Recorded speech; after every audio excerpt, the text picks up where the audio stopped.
So sa ating pong pag-umpisa, samahan niyo po ako sa maikling panalangin. Dakila po naming amang nasa langit, ikaw po yung aming tinatawag, ikaw po yung aming pinupuri, Panginoon. Tunay nga po, hayag po ang kabutihan mo, hayag po ang katapatan mo sa bawat isa sa amin, sa bawat family, Panginoon. Sa pagkakataong ito, Panginoon, salamat po, niloob mo, Panginoon, na muli mag-aral kami ng mga salita mo. Salamat po sa mensahe na patuloy mo binibigay sa amin upang kami patuloy na lumago sa aming pananampalataya at sa buhay ng pananalangin, Panginoon. Nawa po yung pagsama ng banal mong Espiritu ay nasa amin, Panginoon. Knowledge and wisdom, Panginoon. Maunawaan namin yung message mo, Panginoon, at patuloy kami na lumago sa conviction namin sa area ng pananalangin. Nawa po ikaw po yung patuloy na madakila, mapuri, Panginoon. Salamat po, Panginoon, at maging sa mga kapatid namin na hindi po namin kasama, nasaan man sila, Panginoon, nasa trabaho, or even some of them nasa banig ng karamdaman, Panginoon, pagalingin mo sila, samahan mo sila, Panginoon. At nadawin yung desire namin na sa mga susunod namin mga gawain, mga prayer meeting, ikaw po yung kanilang maging priority, Panginoon. Ikaw po yung kanilang unahin, Panginoon. Salamat po sa iyo po ang kapurihan, kadakilaan sa pangalan po ni Jesus. Amen.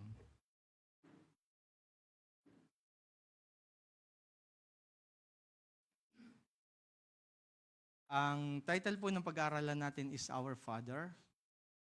So, sa chapter po ito sa part po ito ng The Pattern of Prayer na Alone with God by John MacArthur.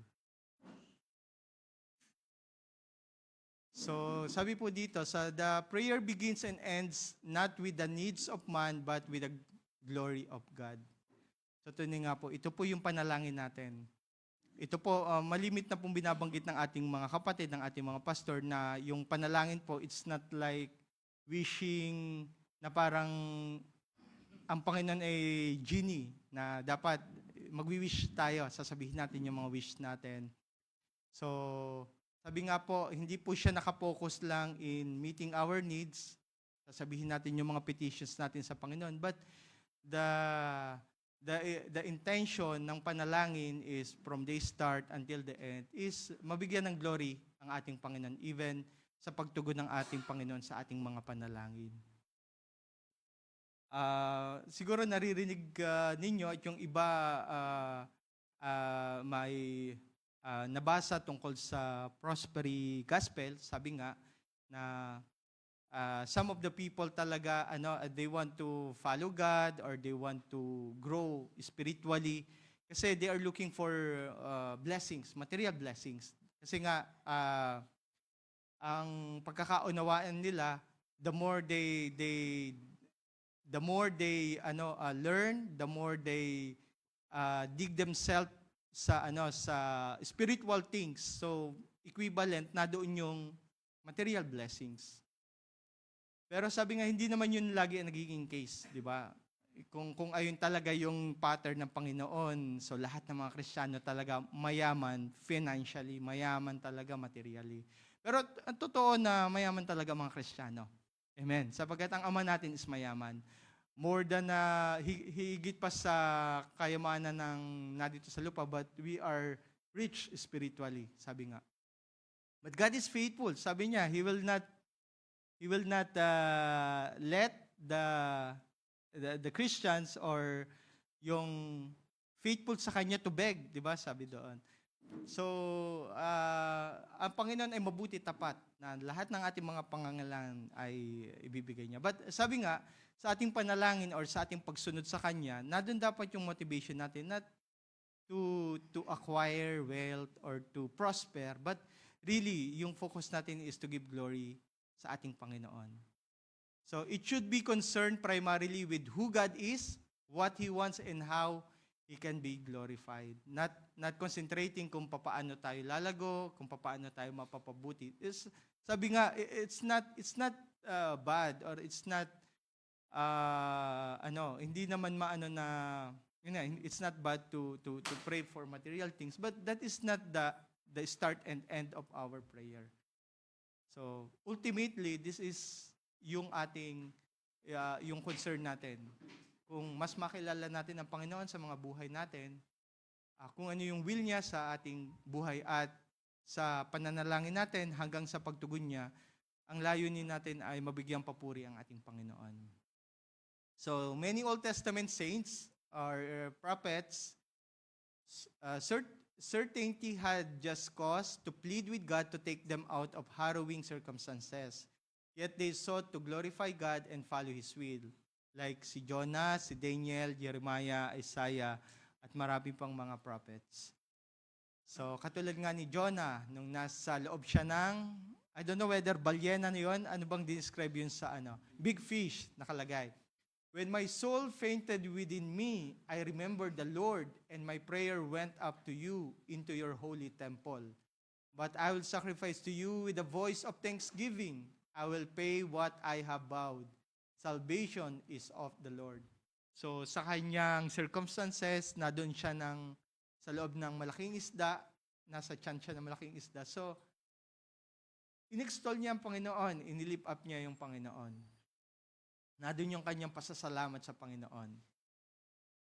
Si Daniel din, sa Daniel 9:45, and I prayed to the Lord my God, and made confession and said, O Lord, great and awesome God, who keeps His covenant and mercy with those who love Him, and with those who keep His commandments. We have sinned and committed iniquity. We have done wickedly and rebelled, even by departing from your precepts and your judgment.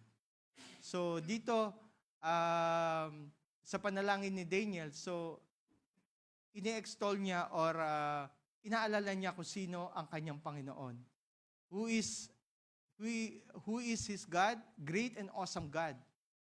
Faithful God, because He is keeping His covenant, and He is also merciful. So sa panalangin ni Daniel, he's going back kung ano yung karakter ng ating Panginoon. So kaya po mahalaga that we continue seek the Lord, we continue know Him more.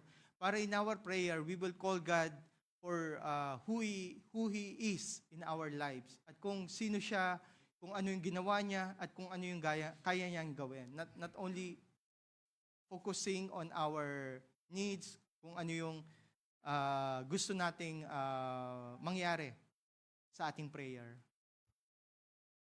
So ngayon po, we'll be focusing dito po sa scripture na to, and in God's will sa mga susunod po nating prayer meeting. Ngayon, yung ating nga pong topic is Our Father, or Aming Ama.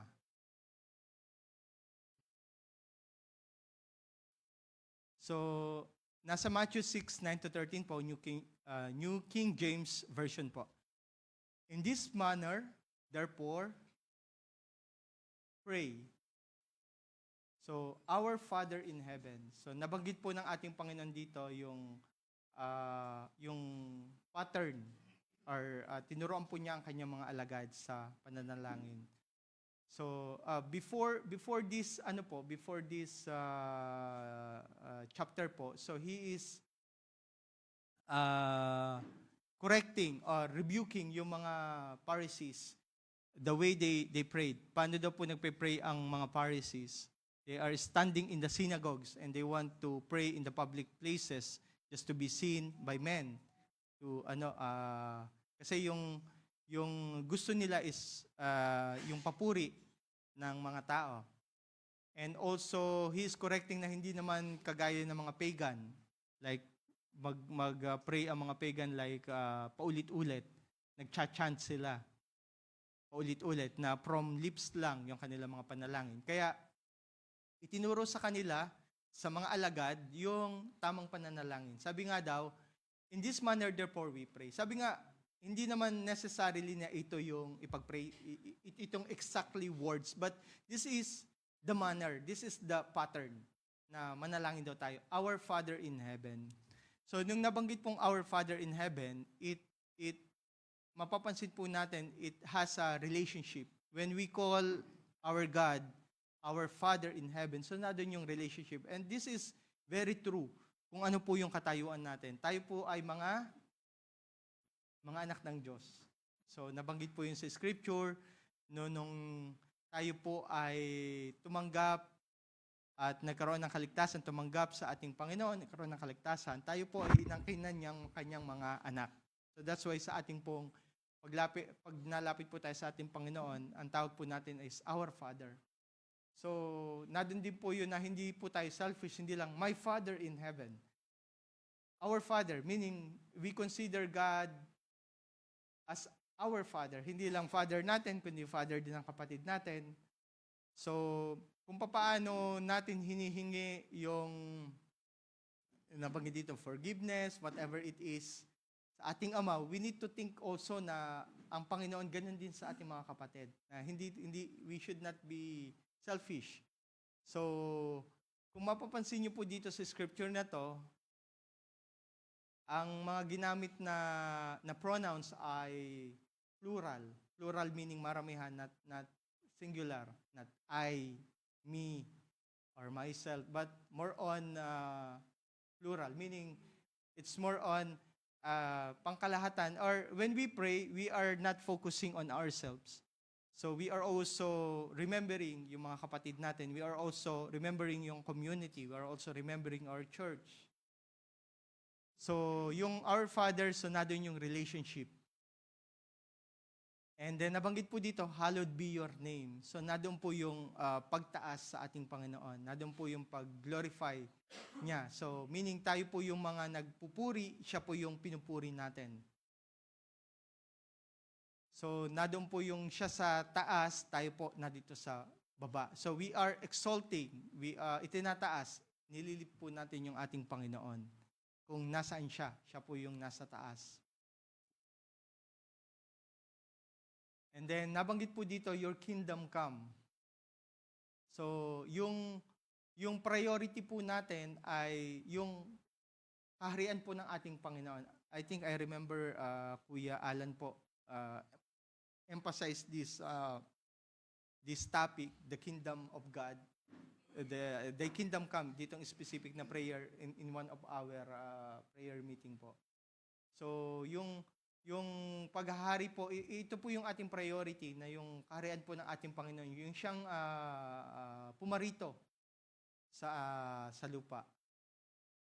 Your will be done on earth as it is in heaven. Your will be done. So, pinapakita lang po dito yung katayuan natin as a servant. And of course, if we are a servant, God is the master. Most especially po dati, pag sinabing servant, so wala po yung karapatan. Before, meron pong mga slaves, may mga servant, may mga master. Pag sinabing servant nga, ayun nga, property siya ng kanyang amo. Wala siyang sariling karapatan. So kung anong gusto ng amo niya, kung anong gusto ng master niya, yun talaga yung maano. But when we declare this in our prayer, we are submitting our will to God. Diba? And declaring that He is our master and we are His servant. And when we pray, yun nga po, dapat ito yung tinuturo ng ating Panginoon that we are seeking God's will, hindi yung will po natin, kundi yung will ng ating master. And of course, kasama po doon yung humility, yung pagiging mababa. That is one of the characteristic of a servant, yung humility. And give us this day our daily bread. Ayun. Yung iba nagtanong sa bakit daw we need to pray kada kakain tayo. Hindi ba daw pwedeng minsanan na mag-pray? God, salamat po sa isang linggong provision. Salamat po, natanggap ko yung salary. Ito po yung pang isang buwan na pagkain ko. Ganito. So, bakit daw po? So, give us this day our daily bread. Bakit every time natatanggap tayo ng blessing, nadyan yung pagkain, nadyan yung biyaya, lagi tayo nagpapasalamat, lagi tayo nagpe-pray. Kahit alam natin na puno pa yung kaba natin, we are praying to God, we are thanking God. Kasi nga po, if hindi natin yung gagawin na hindi tayo tatawag sa Panginoon, so, ang tendency po, we will become dependent lang sa sarili natin. Dependent. So, ang gusto ng Panginoon na maging dependent tayo sa Kanya. So, which is, ayun naman talaga yung reality na we cannot live without God sa buhay natin. Lagi natin kailangan ng ating Panginoon, not only meeting our needs, our material needs, but even spiritual needs. Kailangan natin ng ating Panginoon. Yung guidance sa araw-araw, guidance spiritually. At the moment na maramdaman natin na parang hindi natin muna kailangan mag-pray or hindi natin kailangan ng Panginoon. So, ayun yung time na nag-decline na tayo spiritually. So, kaya nga po, we need to remind ourselves na lagi natin kailangan ng ating Panginoon. Kaya, kailangang ipaglaban natin na pagbangon natin ng umaga before tayo umalis ng bahay. Talagang we need to ask God, submit to Him through prayer, na kailangan natin siya buong araw. Even though nagkaroon tayo ng pahinga, we have the strength, and kung may haharapin tayong challenges, nasa isip natin yung mga gagawin natin, that is not enough. We always need to depend to our God. At nabinggit po dito, and forgive us our debts. As we forgive our debtors. So pag tayo po humihingi ng kapatawaran, so meaning tayo ay mga sinners. So, as we pray to God through this prayer, we are remembering that we are going to our Savior. Siya po yung makakapagpatawad, siya po yung makakapagligtas sa atin. And ano po yung katayuan natin? We are sinners, and we need Him as our Savior. So, yun nga po, prayerfully, sa mga susunod po nating gawain, we will discuss this one by one deeply. At napanggit po dito, and do not lead us into temptation. So, ano din po, it talks about na tayo po ay mga pilgrims or naglalakbay dito. And ang Panginoon po ay siya yung ating guide. Yeah. So, sa bawat steps po na dinadaanan natin, we are praying, and do not lead us into temptations. We are asking God to be our guide.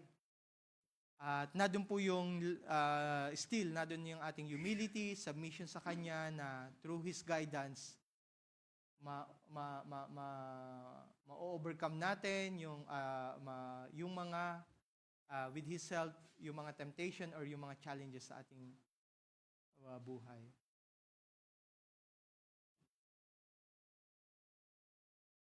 So, ito po, God is our Father. So, prayer should always begin with the recognition that God is our Father, the one who gave us life and who loves, cares for, provides for, and protects us. So, ang ating pong Panginoong Jesucristo, basa po sa, yung tira po niya dito sa mundo, sa maikling panahon. So, lahat po ng prayer niya is, banggit po niya is, Father, our Father. At isa pong instance na binanggit po niya is yung My God, is yung nakapako na po siya, nung tinik niya po yung burden ng kasalanan. Nasabi po niya, My God, why have you forsaken me? And he usually used the word Abba, or equivalent po yon sa modern word natin na daddy or father. So the fact that God is our Father means that only believers in Christ are children in His family. So tunay nga po, nung tayo po ay hindi pa nakakakilala, hindi pa po tayo tumatanggap sa ating Panginoon, hindi po tayo mga anak ng Diyos. Kailan po tayo naging mga anak ng Diyos? Nung tumanggap po tayo sa ating Panginoong Jesucristo. So, naging co-heirs po tayo ng ating Panginoon. So 2 Peter 1:4 says that only those who believe have been made partakers of the divine nature. Partakers or kabahagi ng mga divine nature. Even mga spiritual blessings. And it is only to those who receive Him that Jesus gives the right to become children of God, even to those who believe in His name. Amen. So tayo po ay binigyan na ng karapatan na maging anak ng Diyos. So hindi po ba it's overwhelming to think about that, na tayo po ay mga anak ng Diyos. Before we are nobody, pero tayo po yung inangkin ng ating Panginoon na anak ng Diyos. So, in Jewish perspective of God, or the Old Testament, pag sinang Jewish perspective, during the Old Testament, so the Jews in the Old Testament saw 5 basic elements that encompass the fatherhood of God. So, even nung Old Testament, they are calling din po ang ating Diyos bilang kanilang Ama. So, as a father of the nation. So, Lord God of Israel, our Father. Nabanggit po yun sa 1 Chronicles 29 verse 10. Actually po, may mga ibang scripture pa. So, ito na lang po yung binanggit natin dito sa ating presentation. So during Old Testament po, so, yun nga po, tinawag po ng mga Jews ang ating Ama, ang God, as a Father of the nation. Siya po yung Ama. And I think sa mga Jews, ito pa rin yung kanilang parang pinopropess. Like God is their Father of their nation, or God of Israel. Minsan naririnig natin ito eh. So, as a Father who is near, a Father of the fatherless. So sabi nga po, nabanggit din sa scripture na your brother may forsake you. Or meron ba nun? Your parents or your mother may forsake you? Sa ngayon pong sa generation po ito, minsan na may nakikita po tayo, may naririnig tayo, may mga nababasa even sa mga news. May mga medyo sikat na family. So, nagtatakwilan, di ba? Ito yung dala ng kasalanan. But sabi nga, even our family members, brother, so, a father of a fatherless. Even family members will forsake you, but our Father will not. Our Father will always be near. Yeah. And sometimes may mga nagiging Kristiyano po na they have bad experience in terms of family. And nung naging Kristiyano sila, sometimes it requires them some time to understand who God is. Kasi yung understanding nila ng family or father is iba. They had some kind of bad experience, some Christians like that. Nagkaroon sila ng bad experience when they are in the world with their parents or with their brother. Kaya nung naging Kristiyano nila, talagang it requires talagang God's grace, God's wisdom for them to understand na yung pagiging father ng ating Panginoon is different sa earthly father. Talagang we cannot compare. Siguro po, sabi nga, God is so gracious and God is so amazing na we have our own earthly father. For us, in our limited mind, we somehow understand. But the characteristic of a father as a God is far higher than that. So we are just privileged na ganito yung design ni God sa atin. Na we have a family, we have a mother, we have a father. For us in our finite or limited mind, we understand, ganito pala. Naturally, the parents will take care of the children. This is naturally. Makikita din po natin to sa animals. Kung paano i-take care generally yung mga animals, yung kanilang mga yung kapag po tayo nasa probinsya, yun nga po, alam natin yung hen or yung inahing manok, talagang matapang yon. Kahit sino, sasabungin nun or maprotektahan lang yung kanyang mga sisiw. So, but generally, yun. So, how much more is yung ating Ama? So, kaya nga po ito yung pagkakilala ng mga Jews during the Old Testament as a father who is near. So, as a gracious father, just as a father has compassion on his children, so the Lord has compassion on those who fear Him. Ayun. So ito po yung pagkakilala nila. Kaya nga sa bawat pagsaway nila, katigasan ng ulo, bumabalik sila because they know that their God is their Father, gracious Father, merciful Father, na patuloy na magbibigay sa kanila ng grace, magpapatawad sa kanila. At maraming prophets na ito yung prayer na God our Father, show your compassion to your people, show your great mercy, your great love. So as a guiding Father, so with weeping they shall come, and by supplication I will lead them. I will make them walk by streams of waters on the straight path on which they shall not stumble, for I am a father to Israel. Ayon. So, very obvious po ito nung ginaid po ng ating Panginoon, yung mga Israelites, yung palabas ng Egypt. So, we know the story po, kung paano ginaid, kung paano, kung paano prinotektahan, yeah. So, naligaw-ligaw sila, hindi naman dahil ng Panginoon kundi dahil sa katigasan ng kanilang ulo Kasi puro reklamo sila, puro complain. Kaya hindi agad sila nakarating sa kung tutusin, malapit lang yung promised land. But nag-wondered po sila dahil din sa kanilang attitude. Pero sabi nga, they considered God as their father, as a guiding father. So, siya yung nagagabay sa kanila. And yung pang huli po dito, as a father who requires obedience. Ayon. Do you thus repay the Lord of foolish and unwise people? Is not He your Father who has brought you? Deuteronomy 32, verse 6. So, tunay nga po, lagi po nagdidimand ang ating Panginoon ng obedience, ng pagsunod. Nung Old Testament until now, He requires yung obedience po sa atin. Gusto po niya na maging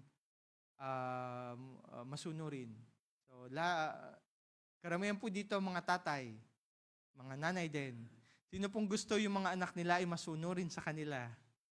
Amen. Lahat po tayo. Kaya it is a great, sabi nga, great joy sa ating mga magulang kapag yung ating mga anak ay sumusunod lagi sa atin. Amen. So the biblical perspective of God, or meaning in the New Testament perspective naman po. So dito po sa scripture sa Matthew 7:7-11. So nabanggit po dito, ask and it shall be given to you. Seek and you shall find. Knock and it shall be open to you. For everyone who asks receives, and he who seeks finds, and to him who knocks it shall be opened.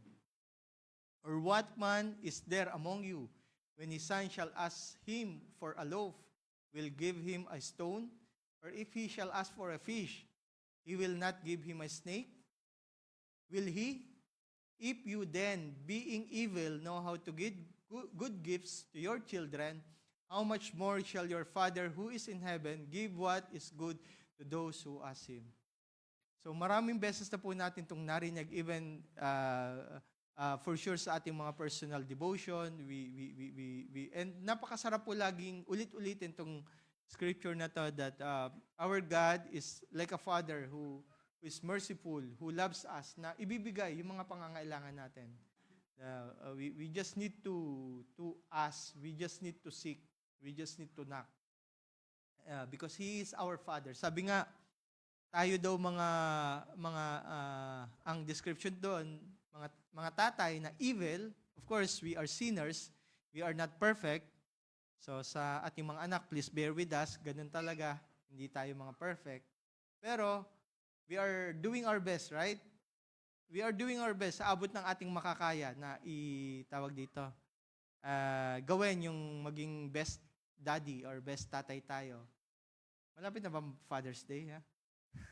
Malayo pa. Ha? Malayo pa pala. Matagal pa makaka-receive ng cards or gift. Yun.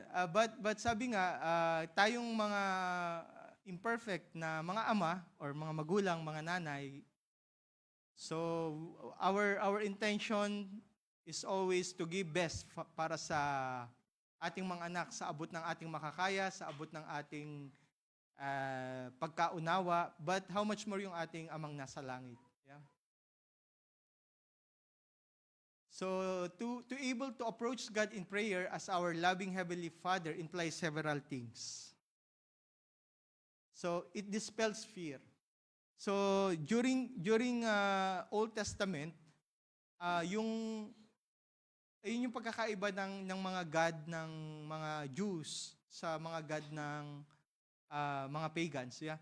Usually yung mga pagans talagang they are following their god and they are doing their best to appease him to the point of sacrificing their own son, right? Merong mga god na ganoon na kaya nga galit ang Panginoon sa mga sa mga nagpa-practice ng Diyos-Diyosan.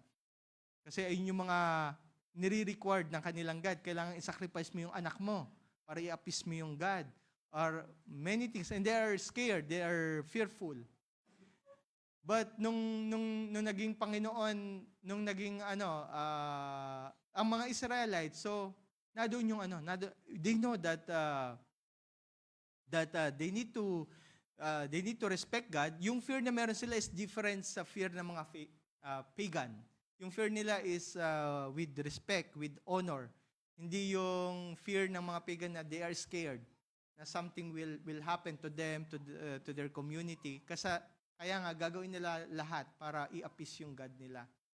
And even our modern society, marami din po na nako-convert sa Christian kasi nga yun nga the Bible teaches yung God as a father, how merciful, how loving, at nawawala yung takot nila. Diba? We are peace-loving. So yung takot nila is kaya yung iba na nako-convert na maging Christian. So it encourages hope. So laging nandun po yung pag-asa na ibinibigay niya. So nandun yung nandun yung mga problema, nandun yung kapighatian, pero laging nandun yung hope. Sabi nga, nung dati makasalanan tayo, ang kahantungan natin ay kamatayan nang hindi pa tayo nakakakilala. But because of the great love of our Father, so nagkaroon ng pag-asa. So it removes loneliness. Ayun. So, yung kalungkutan, it removes loneliness. So tunay nga po yung pagiging ama ng ating Panginoon ay tumutulong sa atin para magkaroon tayo lagi ng joy sa puso natin. At I believe yung ating mga kasamang bachelor or men's, so wala yung family nila but they are here because they feel the presence of our Lord. Hindi lang dahil masaya yung gawain, may mga of course that is part the fellowship, may mga may family na sila dito, spiritual family, but naging Kristiyano na sila and our God, their Father, removes kung anumang loneliness na meron sila. And even sa atin din, sa tuwing nalulungkot tayo, remembering that our God kasama natin, so nawawala yung kalungkutan, nawawala yung pag-iisa natin. And it defeats selfishness. So tunay nga po, ang Panginoon natin na sinusunod ay ang Panginoon ng pag-ibig, selfless God. At kung anumang merong selfishness tayo, nawawala yon. The more na makilala natin ang ating Father as selfless, the more nababago tayo from selfishness, nagiging selfless tayo. The more nakikilala natin ang ating Panginoon as our Father, kapag nag-pray tayo, more on, hindi na puro sa sarili yung prayer natin, bagos more on nakafocus sa Kanya, praying His will to be done, and also praying yung mga kapatid natin, yung ibang tao, yung church, yung mga nasa paligid natin, not only focusing to ourselves. And it provides resources. So, alam natin, ang ating Panginoon is ang Diyos Ama na nagpro-provide ng ating mga pangangailangan. Amen. And may isang may nabanggit yung materials na yun nga, yung isang family medyo maraming anak, no? Maraming anak. So yung isang babae, siya yung pinakabunso, and then narinig lang niya yung kanyang parents daw na medyo nag-uusap, nagdi-discussion, nagkakaroon ng argue. Na parang ang sabi ay dapat hindi na lang natin sinundan pa ng sinundan. Yung parang they are regretting bakit may maraming anak at lalo pa may sumunod pa na bunso pa, may sumunod pa yung last nila na parang na-depress yung babae kaya nagpunta siya sa tawag dito sa psychologist or psychologist para magpaano kasi na-depress siya.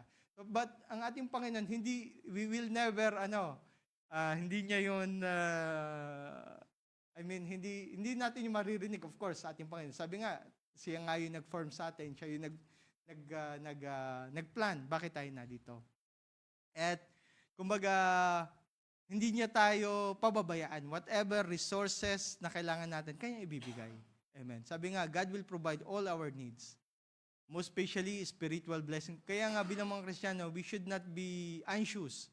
So remember po yung scripture na yon, di ba? Sa Matthew, do not be anxious about anything, but in everything. Sa sa Philippians. Meaning, sa Matthew, yung sabi doon na, seek first His kingdom and His righteousness, di ba? Yung sinabi doon na, look at the birds, di ba? Hindi naman sila nagtatrabaho, pero pinakakain ni Lord. Look at the lilies in the field. Hindi naman sila nagtatahi, pero dinadamitan ng magagandang damit or makukulay. So, yung ating Panginoon, siya yung Diyos na magpro-provide ng ating mga pangangailangan. At yung huli po, but not the least, it demands obedience. Katulad din noong Old Testament. So, nandun po yung pagsunod. So, tunay nga po, importante po ito sa atin. Kung talagang, sabi nga, tinatawag po nating Ama ang ating Panginoon, so dapat nandun yung pagsunod natin. Yung sa mga earthly father natin, if we are calling daddy, papa, tatay, hindi lang dapat we're calling them because may gusto tayo. Meron tayong wini-wish. Ibili mo naman po ako noon or gusto ko po ito. But dapat nandun din yung pagsunod natin. So it's very, very important po. Lalo na po sa ating Panginoon na hindi lang po natin na tawag dito na i-enjoy yung mga blessings. But of course, we will enjoy more yung blessings kapag nadoon yung pagsunod. Sapagkat yung more on spiritual blessings na doon when we start following. Sabi nga, paano daw po natin makikita or maipakita sa Lord kung talagang mahal natin ang ating Panginoon? Ano pong nasabi sa Scripture? By obeying His word, by keeping His commandments. So, not only we are studying, not only we are learning, but obeying God's word. So, conclusion na po tayo. So, when we are praying our Father declares a wonderful intimacy between God and His children. So, sabi nga po, this is a privilege. Huwag po nating sayangin to. And we need to always meditate this na yung iba talagang mas na-enjoy nila to because they did not or they grew up without a father or maybe some Christians, totoo po ito, some of the testimony, some Christians they yung experience nila sa earthly father nila is hindi maganda, but when they know their our God as their father, talagang buong yung turn around nila 180 talaga, tapos they are so much grateful sa kanilang buhay. At we need to take this privilege and opportunity to come to God as our Father. Pray recognizing God in His rightful place and bring their wills into conformity with His. So in our prayer, again, yung katulad na nabanggit natin sa introduction, that we are calling God in His rightful place, bilang siya. As our Father, as our God, merciful, loving, and bring their wills into conformity with His. And we are submitting to God's will. Ito lagi po yung tandaan natin sa prayer, that we are submitting always to God's will. Yeah, we are telling to God, we are praying yung desire ng heart natin, yung laman ng puso natin, but at the end, yung heart natin is nagbabaw to God, as our Lord Jesus Christ prayed, may your will be done, not ours. And true prayer comes from humble people who express absolute dependence on God. That's what our Lord wants in our prayers.